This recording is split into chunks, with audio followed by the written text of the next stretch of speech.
Chennai shopping mall Aadi blockbuster KG sale. KG చీరల ప్రారంభ ధర కేవలం 150 రూపాయలు మాత్రమే. కొన్ని ప్రత్యేక చీరలపై రెండవ చీర కేవలం 9 రూపాయలకే సొంతం చేసుకోండి. ఎల్నినో పరిస్థితుల దృష్ట్యా ఆయిల్ పామ్ సాగు వైపు దృష్టి సారించాలని రైతులకు మంత్రులు భట్టి విక్రమార్క, తుమ్మల నాగేశ్వరరావు సూచించారు. పామాయిల్ సాగుదారులకు రాష్ట్ర ప్రభుత్వం రాయితీ ఇస్తోందని వివరించారు. దేశ అవసరాలకు తగ్గట్లో ఆయిల్ పామ్ ఉత్పత్తి లేదని, ఈ అవకాశాన్ని అందిపుచ్చుకోవాలని అమాత్యులు సూచించారు. రాష్ట్రంలోనే మొదటి ప్రైవేట్ సమీకృత ఆయిల్ పామ్ పరిశ్రమ ఖమ్మం జిల్లా కొనిజర్ల మండలం అంజనాపురంలో అందుబాటులోకొచ్చింది. 113 ఎకరాల్లో నిర్మించిన గోద్రేజ్ అగ్రివేట్ కంపెనీని ఉప ముఖ్యమంత్రి భట్టి విక్రమార్క, వ్యవసాయ శాఖ మంత్రి తుమ్మల నాగేశ్వరరావు ప్రారంభించారు. ఈ పరిశ్రమ ద్వారా దాదాపు 700 మందికి ఉపాధి లభించనుంది. 300 కోట్ల వ్యయంతో 15 టన్నుల సామర్థ్యంతో నిర్మించారు. 3 లక్షలకు పైగా మొక్కలను పరిశ్రమ ఆవరణలో పెంచుతున్నారు. 15 టన్నుల గెలలను క్రషింగ్ చేసి ముడి నూనె తీసే యంత్రాలను సిద్ధం చేశారు. ముడి నూనె తీయడం, seed gardening, seed processing, oil palm పరిశోధనా కేంద్రాన్ని నెలకొల్పారు.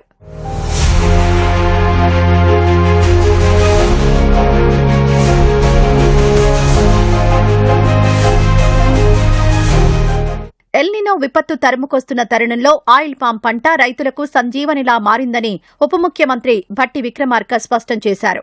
పామాయిల్ సాగు ద్వారా అధిక దిగుబడి వస్తోందని, దేశంలో 70 లక్షల ఎకరాల్లో సాగు అవసరమైతే 15 లక్షల ఎకరాల్లోనే జరుగుతుందన్నారు. ప్రతికూల వాతావరణ పరిస్థితులు, చీడపీడలను తట్టుకునే సామర్థ్యం ఆయిల్ పామ్ పంటలకుందని వివరించారు.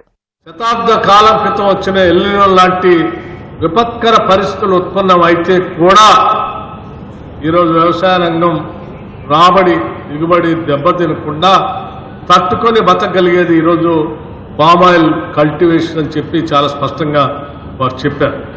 అటువంటి పామాయిల్ సంబంధించి ఈరోజు 25 లక్షల మిలియన్ టన్స్ రిక్వైర్మెంట్ ఉంటే ఈ దేశంలో కేవలం 12 మిలియన్ టన్స్ మాత్రమే ఉత్పత్తి చేసుకోగలుగుతా ఉన్నాం. మిగతాదంతా కూడా ఇంపోర్ట్ చేసుకొని వాడుకోవాల్సిన పరిస్థితి ఏర్పడింది. కేవలం 3 లక్షల మిలియన్ టన్స్ మాత్రమే ఇంపోర్ట్ చేసుకుంటేనే 1.5 లక్షల కోట్ల రూపాయలు విదేశీ మార్గంలో వేరే దేశాలకు చెల్లించాల్సిన పరిస్థితి ఏర్పడింది. రైతాంగ సోదరులకి రాష్ట్ర ప్రభుత్వం నుంచి కావలసినటువంటి ఎకరానికి దాదాపు 45 నుంచి 46 వేల రూపాయల వరకు సబ్సిడీ కూడా ఇచ్చే కార్యక్రమాలు చేస్తా ఉన్నాం. తెలంగాణలో సాగు భూములు ఆయిల్ పామ్ పంటకు అనుకూలమని వ్యవసాయ శాఖ మంత్రి తుమ్మల నాగేశ్వరరావు తెలిపారు. ఆయిల్ పామ్ సాగులో దేశంలో తెలంగాణను అగ్రగామిగా మార్చేందుకు కృషి చేస్తున్నామని వివరించారు. 10,000 ఎకరాల్లో పంట సాగైన అన్ని జిల్లాల్లో ఫ్యాక్టరీ ఏర్పాటుకు ప్రభుత్వ పరంగా ఆలోచిస్తున్నామని తుమ్మల వెల్లడించారు. తెలంగాణ భూములు ఈ పంటకి అనుకూలమైనటువంటి భూములు, అందుకని అన్ని జిల్లాల్లో కూడా ఇప్పుడు 10,000 ఎకరాలకు సుమారు అన్ని జిల్లాల్లో వేశారు. ఇంకా 6 ఫ్యాక్టరీలు మనం నిర్మాణం చేయబోతున్నాం. రేవంత్ రెడ్డి గారి ప్రభుత్వ కాలంలో అన్ని జిల్లాల్లో కూడా ఆయిల్ ఫామ్ ప్రాసెసింగ్ యూనిట్స్ తయారు చేయాలని. ఇక్కడికి వస్తే రైతుకు కావలసిన సందేహాలు నివృత్తి అవుతాయి. ఆయనకు కావలసినటువంటి సలహాలు ఇస్తారు, పనిముట్లు ఇస్తారు, మందులు ఇస్తారు, మొక్కలు ఇస్తారు, డ్రిప్ ఇస్తారు, చేసే విధానం చెప్తారు. తద్వారా రైతులు త్వరగా దీన్ని అవగాహన చేసుకొని ముందుకెళ్లే అవకాశం ఉంది. ఉద్యానవన పంటలు వేసుకోవటానికి ఈనాడు తెలంగాణ ప్రభుత్వం మీకు సహాయ సహకారంగా ఉండటానికి సిద్ధంగా ఉంది.